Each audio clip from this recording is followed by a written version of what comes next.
ఒక general perception sir, దాన్ని analyse చేయగలరా?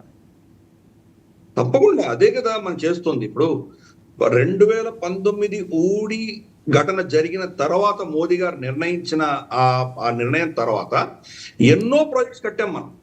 సైలెంట్ గా కడుతున్నాం మనం. వాళ్ళు ప్రతి దానికి వాళ్ళు ఆర్బిట్రేషన్ కి కోర్టుకి వెళ్తున్నారు. వాళ్ళు మనకు ఇండస్ వాటర్ ట్రీటీలో 2 ఆప్షన్స్ ఉన్నాయి. ఒకటి ఎక్స్పర్ట్ ఒకరిని ఎవరైనా అపాయింట్ చేసి దాని మీద ఇది ఏమంటే దాని ఒక ఎక్స్పర్ట్ కమిటీ దాని గురించి మనం కరెక్టా వాళ్ళు కరెక్టా అని చెప్పేటువంటి ఒక వెసులుబాటు ఉంది. రెండవది ఆర్బిట్రేషన్ కమిషనర్ దగ్గరికి వెళ్ళడం. ఒకటి 2 ఉన్నాయి. పాకిస్తాన్ ఏం చేసిందంటే కొన్ని 2-3 ప్రాజెక్ట్ రట్లే ప్రాజెక్ట్ అని ఇటువంటి 2-3 ప్రాజెక్ట్స్ విషయాల్లో ఏం చేసిందంటే వాళ్ళు ఎక్స్పర్ట్ని ఎవరైతే అపాయింట్ చేశామో వాళ్ళ దగ్గరగా వెళ్ళారు. ప్లస్ వాళ్ళు ఈ యొక్క ఆర్బిట్రేషన్ కమిటీ కూడా వెళ్ళారు. మనం ఏం చెప్తున్నామంటే మీరు ఏదైనా ఫస్ట్ ఒకటి ఆప్షన్ ఎక్సర్సైజ్ చేయండి, దాంట్లో మీరు ఫెయిల్ అయితే అప్పుడు రెండోది మీరు ఎక్సర్సైజ్ చేయొచ్చు, కానీ రెండో ఒకటేసారి చేయడానికి వీలు లేదు అని మనం ఒక స్టాండ్ తీసుకున్నాం మనం.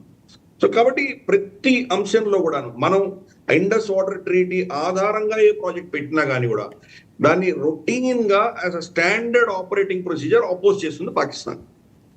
సో ఇప్పుడు మనం దాన్ని సస్పెండ్ చేశాం కాబట్టి మన మిగతా ప్రాజెక్టులు కొన్ని బాగ్బిహార్ లాంటివి కొన్ని ప్రాజెక్ట్స్ లో రట్లే ప్రాజెక్ట్ లో దాని హైట్ మనం కొంచెం తక్కువ ఉంచాం.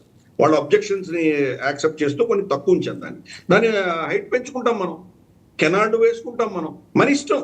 రాబోయే ఇది ఎంతవరకు సస్పెన్షన్ ఉంటుందో అంతవరకు మనం ఏం చేసినా కానీ కూడా వాళ్ళు కోర్టుకి వెళ్ళారు, దాన్ని ఎవరు పట్టించుకునేటువంటి నాదుడు లేడు. రెండవది, దీన్ని ఎవరు ఇంప్లిమెంట్ చేయాలి? ఇంటర్నేషనల్ కోర్ట్ ఫర్ సీ ఏదైతే ఉందో మనకు అన్క్లాస్ అంటారు, United nations law of the Cs అని చెప్పేసి ఒక చట్టం ఉంది. ఆ చట్టం ఆధారంగా ఫిలిప్పైన్స్ కి సంబంధించినటువంటి సముద్రాలు చైనా క్లెయిమ్ చేస్తే కనుక ఇది చైనా క్లెయిమ్ తప్పు, ఫిలిప్పైన్స్ క్లెయిమే కరెక్ట్ అని చెప్పేసి యునైటెడ్ నేషన్స్ కోర్ట్ జడ్జిమెంట్ ఇచ్చింది. దాన్ని తీసి అక్కడ ఏమంటారంటే సౌత్ చైనా సీలో పడేసింది చైనా. దీన్ని మేము అసలు యాక్సెప్ట్ చేయం, మీరేం చేస్తారో చేసుకోపోండి అనేది. మనకు అంతే. ఏమవుతుంది, రేపు వెళ్తారనుకోండి, ఆర్బిట్రేషన్కి వెళ్ళారో లేదా వరల్డ్ బ్యాంక్ లో వెళ్ళి కేసు వేసుకుంటే వేసుకోండి, మేము వరల్డ్ బ్యాంక్ రికగ్నైజ్ చేయకపోండి అని మనం అనొచ్చు కదా. అల్టిమేట్ గా మన భారతీయ సార్వభౌమత్వాన్ని ఎవరు ఛాలెంజ్ చేయలేరు. కాబట్టి ఆ అంశంలో మనం టఫ్ గవర్నమెంట్ ఉంటే ఏదైనా నిర్ణయాలు తీసుకోవచ్చు.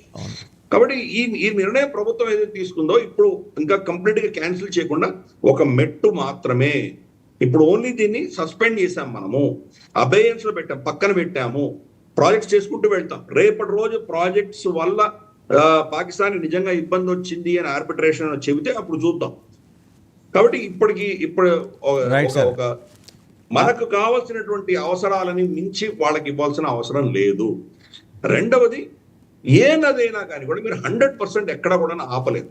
దాని సముద్రంలో వెళ్లకుండా మీరు ఆపారంటే కనుక పర్యావరణ కాలుష్యం విపరీతంగా ఉంటుంది. ఎన్వైరన్మెంటల్ డ్యామేజ్, మళ్ళీ రికవర్ చేయలేనటువంటి డ్యామేజ్ మనకు వస్తుంది. మనం ఇప్పుడు చూసామంటే కరాచీ సైడ్కి వస్తే మీకు సింధులో ఈ సింధు నది నీళ్లు జలాలు క్రమేపీ తగ్గిపోవడంతో దానికి మనకు కాదు కారణం, పాకిస్తానే కారణం. వాళ్ళ 2-3 డ్యామ్లు ఉన్నాయి, పెద్ద డ్యాములు కట్టుకోలేదు, ఉన్న డ్యామ్లో సిల్టేషన్ చేయలేదు, వాళ్ళు డ్రెడ్జింగ్ చేయలేదు. కాబట్టి ఈ నీళ్ళంతా కూడా ఏమైపోయిందంటే క్రమేపీ తగ్గిపోవడంతో, plus of course glacier waters తగ్గుతున్నాయి, ఎన్వైరన్మెంటల్ డ్యామేజ్.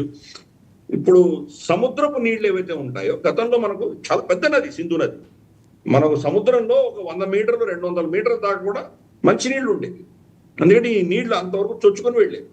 ఇప్పుడు భూమి మీద రమారమి 1/2 కిలోమీటర్ దాకా సలైన్ వాటర్ వస్తుంది. అంటే నీళ్లు ఎండిపోయి ఉప్పు నీళ్లు ఉన్నాయి, మీకు ల్యాండ్ లోకి వచ్చేసాయి. ఆ ఎన్వైరన్మెంటల్ డ్యామేజ్ అవ్వకుండా ఉండాలి. కాబట్టి ఎవరి అధికారం కాదు, ఇది ప్రకృతి యొక్క అధికారం. అది పాకిస్తాన్ అధికారం కాదు, భారతదేశం అధికారం కాదు, అది ప్రకృతి. కొంత ఈ నీళ్లు కావాలి, నదిలో ఉన్నటువంటి నేచర్ ని మనం ఆపడానికి వీల్లేదు. దాంట్లో మనకు కావాల్సిన వాటికి ఎంత మనం వాడుకోగలం అంతేనా వాడుకోగలం, కానీ మీకు ఒక్క చుక్క కూడా ఇవ్వము అని భారతదేశం చెప్పలేదు, నువ్వు ఇవ్వకపోతే రక్తాలు చిందిస్తామని వాడు అన్నాడు. కాబట్టి ఇది ఒక బ్యాలెన్స్ అన్నది ఉండాలి. కానీ మనం మన అధికారం ఉపయోగించుకొని మనం రక్తాలు చిందిస్తామని అనలేదు, కానీ శ్వాస తీసేస్తామన్నాడు సార్. ఒక్కసారి చూద్దాం అతను ఏమన్నాడు. సయ్యద్ హఫీజ్ హఫీజ్ సయద్. హఫీజ్ సయద్. పీసీఆర్ అతను ఏం మాట్లాడారో చూపించండి. बंद करे, अगर तू पानी बंद करेगा इंशाअल्लाह हम तेरी सांस बंद करेंगे, इन दरियाओं में फिर खून बहेगा. अगर तू पानी बंद అదండి करेगा ఆ इंशाअल्लाह. వాచాలత్వం చూశారు కదా మీరు. అంటే నేను చెప్పింది అఫ్ కోర్స్ ఇది హఫీజ్ సయద్ స్టేట్మెంట్, నేను చెప్పేది బిలావల్ భుట్టో స్టేట్మెంట్. భుట్టో స్టేట్మెంట్ అతను కూడా మాట్లాడాడు బిలా- కదా. బిలావల్ భుట్టో సుక్కర్ అన్నటువంటి ఒక ఊర్లో సింధు నది ఒడ్డున ఉన్నటువంటి ఒక ఊర్లో వెళ్ళి అక్కడ ఇచ్చిన స్టేట్మెంట్ అది. సింధు మాది, దీంట్లో మా నీళ్లు ఉంటాయి లేదా మీ రక్తం ఉంటుంది అన్నాడు అతను. అతను ఇచ్చిన స్టేట్మెంట్. ఒకటి శ్వాస తీస్తాడు, ఇంకోటి రక్తం తాగుతాడు. అది సో సి వాళ్ళకు ఒకరికే చేతన అవుతుందా, మనకు చేత కదా. అది మాట్లాడదలుచుకుంటే మనం కూడా మాట్లాడచ్చు. రేపు ఒక 100 పందుల్ని కోసి దాని పంది శవాలను రక్తాన్ని మేము వాళ్ళ నదుల్లో పడేస్తే వాడు దాన్ని తాగుతారా లేదా చూద్దాం రేపు. సైకలాజికల్ వార్ఫేర్ చేయాలంటే ఏమైనా చేయొచ్చు, అవును. కానీ మనలో మానవత్వం ఉంది కాబట్టి మనం చేయట్లేదు. అది మనల్ని బెదిరిస్తే మనం ఎంతవరకైనా వెళ్ళొచ్చు. అవును. కాబట్టి ఈ విషయాలు అర్థం చేసుకోవాలి. వాళ్ళు మాటలు వాళ్ళకి ఒకరికే రైట్ సార్. వస్తాయని అనుకోవడం. సిమ్లా ఒప్పందం కూడా సార్ మనం దాని గురించి కూడా మాట్లాడుకోవాలి. అది కొంచెం ఎలాబొరేట్ చేయండి. ఇందులో లార్జర్ ఇంట్రెస్ట్ అది కరెంట్ జనరేషన్ వాళ్ళకి తెలియాలి ఇది.